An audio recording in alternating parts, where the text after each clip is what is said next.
Sun Tzu, ao escrever o livro A Arte da Guerra, disse o seguinte: se você conhece a ti mesmo e não conhece o seu inimigo, você tem 50% de chance de vencer a guerra. Se você conhece o seu inimigo, mas não conhece a ti mesmo, você tem 50% de chance de vencer a guerra.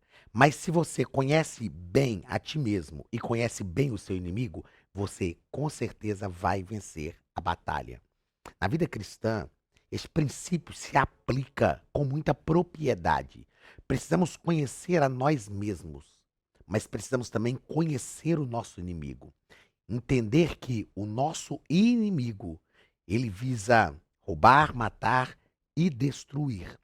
Porém, ao conhecer nós mesmos e saber das nossas limitações e deficiências, este conhecimento das nossas deficiências deve nos projetar para Cristo, porque em Cristo nós somos mais do que vencedores. Por isso, conhecer a nós mesmos e conhecer o nosso inimigo vai nos catapultar para o conhecimento de Deus e nos fazer vencedores a cada dia da nossa vida. Queridos, sejam bem-vindos à Academia de Pregadores. Eu sou o pastor Anderson Silva. Estamos nas nossas lições bíblicas de escola dominical neste segundo trimestre de 2024 e vamos estudar na aula de hoje a lição de número 5, onde vamos tratar justamente do que acabamos de falar aqui, os inimigos do cristão. E é importante entendermos que os inimigos do cristão não são inimigos pessoais por nossa própria causa. Eles são inimigos do cristianismo. E a oposição que esses inimigos fazem a nós é justamente porque nós vivemos a vida cristã. Dessa forma, os inimigos dos cristãos são, primeiramente, inimigos de Cristo. E eles já estão vencidos. Nós precisamos resisti-los. Alguns nós vamos perceber que tem um dos inimigos que nós temos que fugir dele, mas nós obteremos a vitória. É por isso que Paulo fala que nós somos mais do que vencedores por aquele que nos amou. Nosso texto áureo nos diz que, se vivemos no Espírito, andemos também no Espírito. Não sejamos cobiçosos de vanglórias, irritando-nos uns aos outros, invejando-nos uns aos outros. Gálatas capítulo 5, versículos 25 e 26. A proposta de Paulo para a igreja da Galácia é a seguinte: olha, já que vocês vivem no Espírito, então andem também no Espírito. Tenha o proceder de vocês espiritual. Verdade prática, na jornada da fé, há inimigos que tentam nos atrapalhar. Quais são esses inimigos? O diabo, a carne e o mundo. Mas em Cristo somos mais do que vencedores. Por que somos mais do que vencedores em Cristo? Porque nós, por nós mesmos, não podemos vencer nem o diabo, nem a carne e nem o mundo. Em Cristo nós podemos vencer. Por quê? Porque Jesus venceu o diabo, Jesus venceu a carne e Jesus venceu o mundo. Então a nossa vitória realmente está no Senhor. Verdade prática está em Romanos capítulo 6, versículos 11 ao 14, e na primeira epístola de João, capítulo 2, versículos 15 a 17, que nos diz assim: assim também vós considerai-vos como mortos para o pecado, mas vivos para Deus, em Cristo Jesus nosso Senhor. Não reine, portanto, o pecado em vosso corpo mortal, para lhe obedecerdes em suas concupiscências. Nem tampouco apresenteis os vossos membros ao pecado por instrumento de iniquidade, mas apresentai-vos a Deus como vivos dentre os mortos, e os vossos membros a Deus como instrumentos de justiça. Porque o pecado não terá domínio sobre vós, pois não estáis debaixo da lei, mas debaixo da graça. Não ameis o mundo, nem o que no mundo há. Se alguém ama o mundo, o amor do Pai não está nele, porque tudo o que há no mundo, a concupiscência da carne, a concupiscência dos olhos e a soberba da vida, não é do Pai, mas do mundo. O mundo passa e a sua concupiscência, mas aquele que faz a vontade de Deus permanece para sempre. São textos conhecidos e são textos que nós vamos tratar durante aqui o corpo da nossa lição. Sobretudo, são textos muito práticos para a nossa vida, de grande ensinamento para o nosso viver diário e que transformam não só a nossa vida espiritual, mas a nossa vida cotidiana em relação às nossas atitudes para com o reino de Deus e para conosco mesmo. Primeiro ponto, o primeiro inimigo da jornada. Qual é o nosso primeiro inimigo, o arqui-inimigo, o principal inimigo? O diabo. É o diabo. Primeiro parágrafo, o diabo é real. O diabo não é uma força maléfica, não. Ele tem personalidade. Ele é um espírito, ele tem um poder, que é claro, não tem todo poder, é limitado pela vontade de Deus, mas o diabo é real. A existência do diabo como pessoa é descrita desde o primeiro livro da Bíblia. Uma coisa que eu fiz questão de escrever aqui para não esquecer, que a gente não pode esquecer de forma nenhuma, e que eu tenho dito, insistido e continuarei dizendo incisivamente. O mundo espiritual das trevas é mais ativo do que nós pensamos. Quando eu falo sobre isso, eu nunca esqueço das palavras da minha mãe, irmã Ivanil, que dizia o seguinte: às vezes algumas coisas aconteciam no contexto do lar, ela dizia assim, gente, o diabo está armando uma cilada e vocês não estão vendo, não estão percebendo. O mundo espiritual das trevas é mais ativo do que nós pensamos. Às vezes nós dizemos, não, mas isso é coisa da vida mesmo, isso é coisa do dia a dia, essas coisas acontecem. Não, não. Coisa dos dias a dia, não. Coisa da vida, não. É uma ação demoníaca, é uma ação diabólica para nos desestruturar. A gente não precisa ter medo, a gente não precisa ficar, ai, e agora, como é que vai ser? O diabo tá agindo. Não, não, maior é o que está em nós. Mas uma coisa é certa, nós precisamos ter consciência da ação do mundo espiritual das trevas. Segundo parágrafo do primeiro ponto, a descrição de Satanás. E aqui o pastor Osiel vai fazer, né, um relato sobre várias descrições, ou algumas descrições que a Bíblia faz do diabo, mas aí no meio do parágrafo ele põe assim, ele possui, ou seja, o diabo possui poder, porém as suas ações são limitadas, mas é visto como Deus deste século, o príncipe da potestade do ar. Tem gente que fala assim, ah, tudo é do diabo, tudo, o mundo é do diabo. Irmãos, o diabo não tem nada, nada, nada, nada. A Bíblia diz no Salmo 24 o seguinte, do Senhor é a terra e a sua plenitude, o mundo e aqueles que nele habitam. O diabo é o príncipe deste século. Ele domina, ele cega o entendimento das pessoas para que não possa lhes resplandecer a luz do evangelho, mas nada é dele. Nada é dele. Nada pertence ao diabo. Ele não tem nada. Tudo é do Senhor. Terceiro parágrafo do primeiro ponto. A identidade do inimigo. Vejam bem, queridos, é muito importante nós sabermos a identidade. Porque a identidade não é só uma forma de nós olharmos e sabermos quem é. A identidade identifica. A identidade faz a gente conhecer se aquela pessoa é ela mesma, reconhecer e entender se aquela pessoa é ela mesma.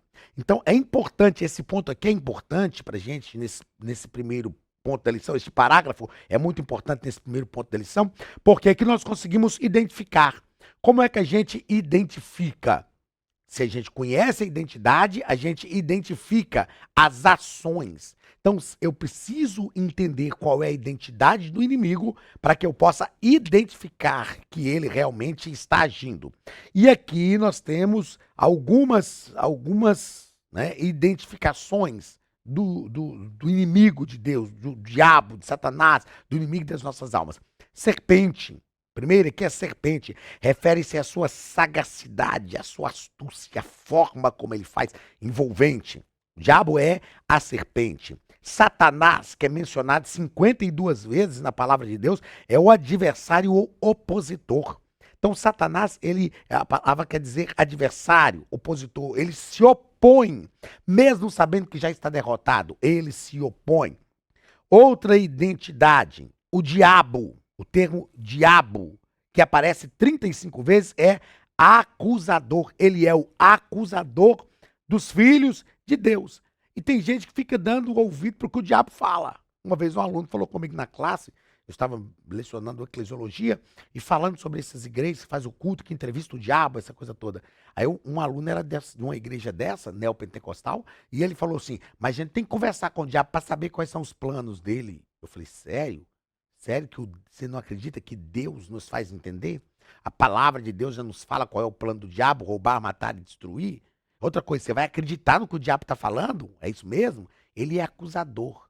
Então não acredite no que ele está falando, porque ele acusa, é o acusador dos filhos de Deus. Maligno, que revela o seu caráter. Dragão vermelho, que revela a sua ferocidade. Tentador, uma ação tentadora no campo da mentira e da imoralidade. É o que aconteceu lá no Éden. Então, olha, nós estamos vendo aqui as identidades. A identidade tem a ver com as suas ações, com traço do seu caráter. Enganador. Enganou a serpente, enganou Eva, a serpente enganou Eva, enganou Adão e tem enganado até os nossos dias. Beelzebu, que é o chefe dos demônios. Belial, que é uma pessoa má, sem valor. Nós precisamos entender que esses nomes revelam uma natureza cruel, perversa e destruidora do nosso inimigo. Eu escrevi aqui que o diabo é perito no que ele faz. Ele não brinca em serviço. É muito comum, talvez você já ouviu essa expressão, mas eu quero falar aqui, ou repetir para você que já ouviu, que o diabo não brinca de ser diabo. Ele é diabo mesmo. E ele é diabo 24 horas por dia. E outra coisa, ele é perito naquilo que ele faz. Ele é perito naquilo que ele faz. Ele se propõe e ele realmente faz. Ele se esforça para isso. Ele tem perícia no fazer. É claro que isso não pode nos amedrontar, mas isso tem que nos deixar consciente que ele está agindo, que ele vai continuar agindo, e que nós precisamos nos posicionar diante de Deus para vencer o inimigo. Segundo ponto da nossa lição. Segundo ponto da nossa lição fala sobre o segundo inimigo da jornada, a carne. Veja só, se o diabo é um inimigo perigoso, a carne também é perigosa. Ela é perigosa. E aqui no primeiro parágrafo vamos tratar sobre o conceito de carne. E a palavra carne, o pastor Uziel nos explanou muito bem aqui, que ela tem algumas definições. Primeiro, tecido muscular do corpo humano dos animais. Ok, é a definição mais comum. Segundo, o corpo inteiro, toda a carne, o corpo inteiro. Terceiro, o ser humano segundo a sua fragilidade e mortalidade. Somos homens carnais, mortais. Quarto, a natureza humana pecaminosa. É claro que dentre as muitas perspectivas da palavra carne, a expressão concupiscência da carne tem grande relevância, que está ligada a essa natureza pecaminosa. Está ligada a essa natureza pecaminosa. O que é concupiscência? No texto da leitura bíblica em classe fala concupiscência da carne, concupiscência dos olhos e soberba da vida. Concupiscência é anelo de prazeres sexuais e é também cobiça de bens materiais. Todo pecado do mundo, ele passa por esse caminho da concupiscência. Concupiscência da carne e concupiscência dos olhos. Todo pecado. Já eu falo um pouco sobre isso aqui, mas todo pecado passa por esse caminho. Concupiscência da carne e concupiscência dos olhos. O que nós precisamos fazer é aquilo que nós falamos aqui no início da nossa aula. Conhecer os nossos inimigos. Se nós conhecemos os nossos inimigos, se conhecemos a nós mesmos, nós poderemos vencer. Então entenda, quando for ativado na sua vida a concupiscência, tanto da carne quanto dos olhos, entenda o que está acontecendo e foge. Sai desse território, porque senão a gente cai. Então a ideia é que a gente tem que fugir deste território. Segundo parágrafo do segundo ponto. A Academia de Pregadores tem um recado para você. Olá, queridos alunos e alunas da Academia de Pregadores. Que bom ter você conosco neste momento tão especial. Estamos aqui para apresentar a nova plataforma da Academia de Pregadores, que foi construída ao longo dos últimos meses com muito carinho, um grande investimento, para levar até você não somente um conteúdo de excelência, mas também tecnologia de ponta. Veja comigo. Os cursos estão organizados por trilhas na página principal. Aqui você encontra sugestões, lançamentos, temas específicos e outras categorias. No final da página tem uma trilha com todos os cursos. Após começar os seus estudos, a primeira trilha será Continuar assistindo, que mostra somente os cursos iniciados por você. Sobre a capa do curso, consta o número de aulas, a carga horária e um botão para adicionar aos favoritos.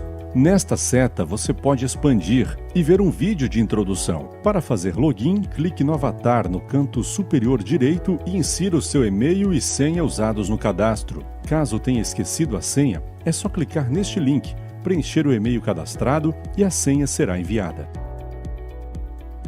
No canto superior esquerdo fica o novo menu do portal. Ao abrir um curso pela primeira vez, você vê as informações do curso e do professor. E na lateral, ou logo abaixo se for no celular, está a lista de módulos e aulas. Algumas aulas iniciais podem ser grátis e qualquer pessoa que fizer um cadastro rápido pode assistir. Após se matricular, aqui você vê as aulas concluídas, aulas liberadas ou agendadas. Você pode adicionar os favoritos, dar uma nota ao curso e acompanhar o seu progresso. E se você sair do curso e retornar depois, o sistema vai abrir exatamente a última aula assistida. Se estiver no computador, use esta seta para ampliar a tela. Logo abaixo da videoaula você encontra os links para baixar anexos, como áudio e apostilas. E neste campo em branco, pode fazer as suas anotações enquanto assiste. Depois é só imprimir ou salvar.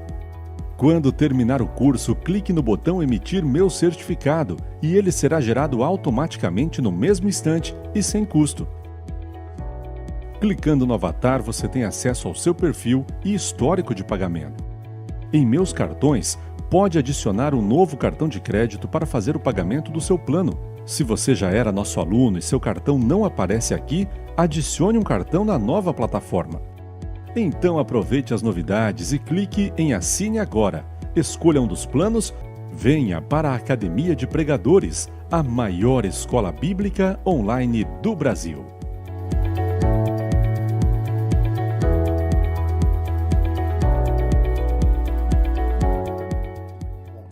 A carne no Novo Testamento. O pastor Osiel nos escreveu aqui que, na perspectiva do Novo Testamento, o termo sarx, isso é, carne, é uma referência direta à totalidade da natureza humana pecaminosa, à parte de Deus, degradada, sem a presença do Espírito Santo. Então, isso aqui o termo grego sarx é uma referência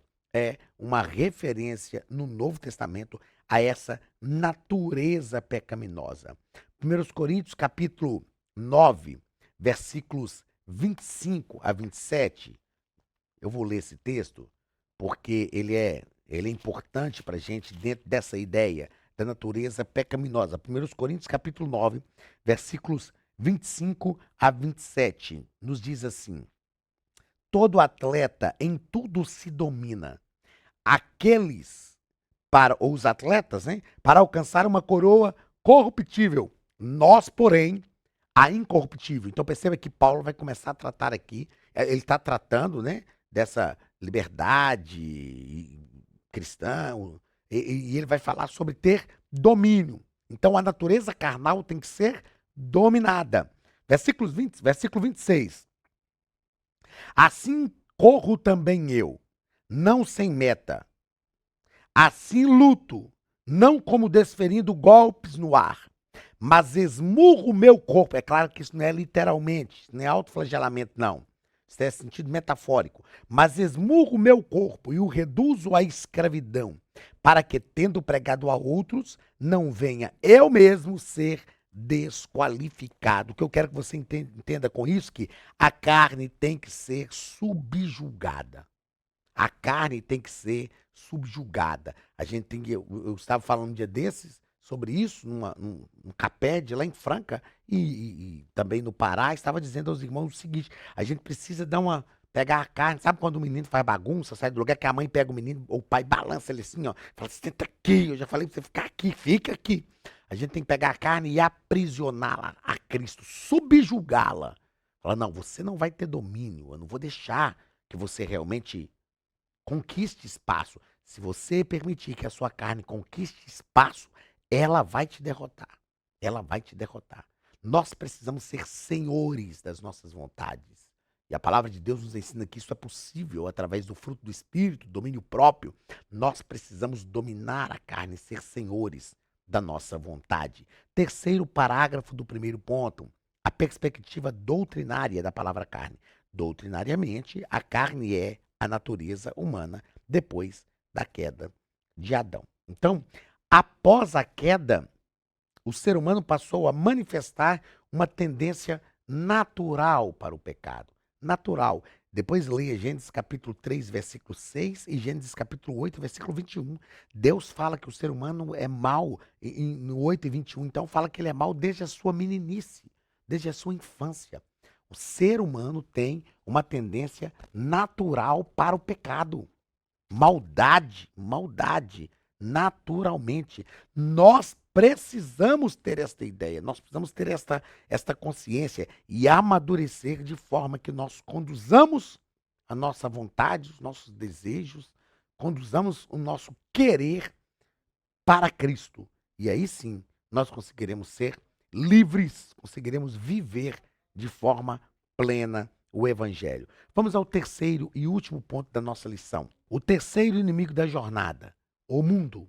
O mundo. Terceiro inimigo da jornada é o mundo. Primeiro parágrafo, conotações bíblicas da palavra mundo. Nós temos aqui 5 conotações bíblicas da palavra mundo. Primeiro, a terra.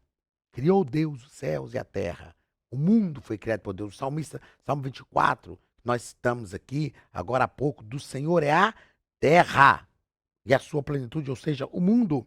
Segunda expressão bíblica ou conotação bíblica para mundo, o conjunto das nações conhecidas. Deus amou o mundo de tal maneira. Aqui não está falando de terra, de mundo, de globo, né? Aqui está falando das pessoas, das nações. Terceira conotação bíblica para o pecado, a raça humana, toda a raça humana. Deus se refere a ela como mundo. Repito, João 3,16. Deus amou o mundo de tal maneira. Quarto, o próprio universo. O mundo vai ser restaurado, aguarda essa restauração. O próprio universo, né? Toda essa parte física. E quinto, os que se opõem a Deus. Tem o diabo como chefe e vivem na impiedade. São pessoas do mundo, que está ligado a um sistema mundano. Um sistema mundano diabólico, demoníaco, um sistema mundano que tenta tirar da ideia, tirar da mentalidade das pessoas a ideia de Deus. Então esse sistema mundano. Ó, de modo geral, nos diz o pastor Ziel, a Bíblia usa a palavra mundo para descrever 2 grandes realidades. Primeiro, o planeta Terra, em que habitamos. E segundo, as pessoas que vivem de maneira independente de Deus. A passagem de 1 João 2,15, quando diz para nós não amarmos o mundo, fala justamente desse sistema mundano. Na epístola, esses vícios são classificados em 3. Amar o mundo produz em nós 3 vícios. E esses vícios são tratados como concupiscência da carne, concupiscência dos olhos e soberba da vida. E eu disse aqui que desde Gênesis, nós vemos que todo pecado passa por esses 3 vícios. Vamos lá. Gênesis capítulo 3 e versículo 6 diz assim, ó: vendo a mulher que a árvore era boa para se comer, agradável aos olhos e árvore desejável para dar entendimento, tomou-lhe do fruto e comeu, e deu também ao marido. Então vamos lá. Vendo a mulher, concupiscência dos olhos, ela olhou e se encantou. Desejou, porque olhou. Há um dito popular que diz que o que os olhos não veem, o coração não sente, e é verdade. Então, concupiscência dos olhos. Concupiscência da carne, árvore boa para se comer. Agradável aos olhos, concupiscência dos olhos. E desejável para dar entendimento, soberba da vida. Então aqui nós temos concupiscência dos olhos, vendo a mulher, agradável aos olhos. Concupiscência da carne, a árvore era boa para se comer, desejou. E árvore desejável para dar entendimento, soberba da vida. Ou seja, Deus entende e eu quero entender como Ele. Eu quero fazer o que Ele faz. Foi o lugar onde a serpente levou o homem, o primeiro homem e a primeira mulher. Só, vocês não vão morrer, vocês serão como Deus, soberba da vida. Segundo parágrafo do terceiro ponto, nós tratamos aqui sobre 3 níveis de vícios infames. O que é algo infame? É aquilo que tira a fama, que tira o bom nome. Então, 3 níveis de vícios infames. Primeiro, a concupiscência da carne tem a ver com a natureza humana completamente dominada pelo pecado, corrompida, decaída, todo o ato do corpo para fins maléficos e imorais. Isso é a concupiscência da carne, desejo desenfreado pelo pecado, concupiscência da carne. A concupiscência dos olhos tem a ver com tudo que envolve a mente e a imaginação, cria o desejo pelas coisas pecaminosas oferecidas pela mídia, música, filme, literatura, arte, para ceder aos desejos carnais. É tudo aquilo que mexe com as nossas emoções, com a nossa imaginação. Precisamos ter cuidado com isso. Geralmente, a porta de entrada são os olhos. Por isso Jesus falou, se os teus olhos forem bons, todo o teu corpo será bom. Mas se os teus olhos forem maus, que grandes trevas serão. E a soberba da vida. Esse nível de vício expressa a autoglorificação do homem no pecado, denotando seu egoísmo, vanglória, ateísmo. É o homem da atualidade desprezando o Criador em oposição deliberada. Ou seja, é a pessoa que bate no peito e diz, oh, não preciso, não depende de Deus, eu tenho condição. Essa autoglorificação, que é uma arrogância. Isto é muito complicado. E nós precisamos ter cuidado, porque nós temos essa tendência. Nós precisamos declarar a nossa dependência de Deus, entender que nós somos dependentes de Deus em tudo, depender de Deus em tudo, confiar no Senhor, nos lançar nele, né? Ceder à sua vontade. Isso faz com que essa arrogância, essa soberba da vida não entre na nossa vida, não entre em nós. A soberba, às vezes, ela conquista os espaços do nosso coração com a gente achando que é humilde, a gente é revestido de uma capa de humildade. Ah, eu sou humilde, e na verdade a soberba chega, conquista o espaço dela, fixa as suas tendas, e quando a pessoa assusta, ela já está totalmente ensoberbecida. Precisamos ter muito cuidado com isso. Concupiscência da carne, concupiscência dos olhos e soberba da vida. Terceiro parágrafo do terceiro ponto. Vencendo o mundo na jornada. Queridos, nós precisamos ter a consciência que há um sistema carnal que age sobre todo sobre o controle do maligno, que busca nos remover do caminho que leva ao céu por meio de ideologias anticristãs, estilos de vida que não glorificam a Deus e formatações contrárias aos valores do evangelho. Há um sistema.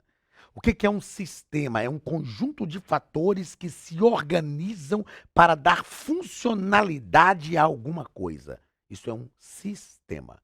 Há um conjunto de fatores organizados para dar funcionalidade a algumas coisas. Então, esse sistema mundano, ele está alicerçado em ideologias anticristãs. O que é uma ideologia? É aquilo que direciona o ideal de uma pessoa, de um grupo ou de uma sociedade. Então, ideologias anticristãs, que se opõem a Cristo. Estilo de vidas que não glorificam a Deus. O que é o estilo de vida? É a forma como nós assumimos viver. E o estilo de vida fala daquilo que nós somos. Nós precisamos assumir um estilo de vida que glorifica a Deus e não que faz o contrário. E as formulações contrárias aos valores do evangelho. Pessoas que começam a doutrinar alicerçada em valores contrários do evangelho. Eu notei aqui que essas 3 coisas podem apresentar-se de forma muito sutil.